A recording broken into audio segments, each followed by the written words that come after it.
এর নামটা উঠাইলাম।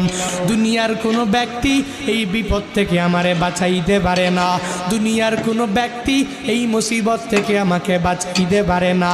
মাছের পেটে যাইয়াও ইউনুস নবী আমার মাওলারে ভুলে যায় না।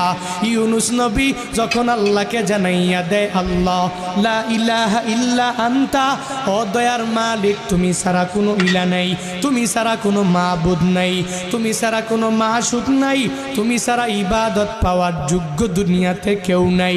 যখন ও ইউনুস নবী আমার ওই মাছের পেটের মধ্যে সিজদার মধ্যে পড়িয়া আল্লাহকে পুত পবিত্র বলে, আল্লাহ ছাড়া মাবুদ নাই এই বলে যখনই ঘোষণা দিয়া দেয় আর নিজের ব্যাপারে আল্লাহর দরবারে জানাইয়া দেয়, ও মালিক আমার ঠিক হয় নাই, নিজের